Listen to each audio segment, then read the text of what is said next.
پہاڑی زبان میں اپڈیٹ سنیے۔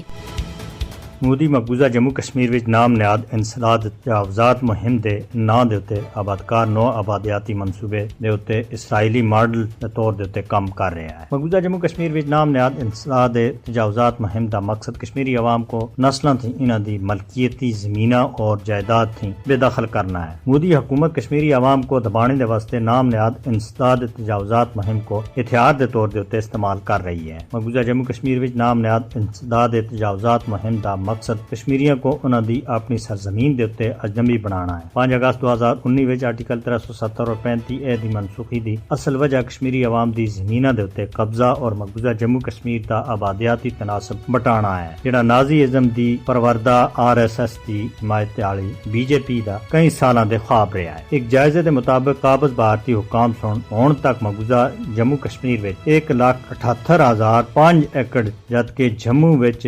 5,159 ایکڑ اراضی زبردستی لوکاں کو کھس کے دی ہے۔ قابض بھارتی حکام مقبوضہ جموں کشمیر وچ غیر ریاستی لوکاں دی آبادکاری کو یقینی بنانے اور سہولت دینے دے واسطے کشمیری عوام دی زمیناں دے اتے قبضہ کر رہی ہے۔ مودی حکومت کشمیری عوام کو انہاں دی زمیناں اور جائیداد تھیں زبردستی بے دخل کر کے بین الاقوامی قوانین دی سراسر خلاف ورزی کر رہی ہے۔ اقوام متحدہ کو کشمیریاں کو مقبوضہ جموں کشمیر وچ تعینات بھارتی فوجیاں دے ہاتھوں جبری بے دخلی، نسل کشی اور جنگی جرائم تے بچانے دے واسطے کام کرنا چاہیے، کیونکہ نسل کشی تے متعلق عالمی تنظیم جینوسائیڈ واچ پہلا ہی خبردار کر چکی ہے کہ مقبوضہ جموں کشمیر وچ نسل کشی دے امکانات بدتے جا رہے ہیں، اور اگر اس تے اتے توجہ نہ دیتی گئی تو کشمیری عوام دی بڑے پیمانے دے اتے نسل کشی ہو سکتی ہے۔ مبصرین اور تجزیہ نگار مودی حکومت کی طرف تے انسداد تجاوزات مہم دے نام دے اتے کشمیری عوام دی زمیناں اور جائیداد دے اتے قبضے کو اسی نگاہ تے دیکھتے ہیں۔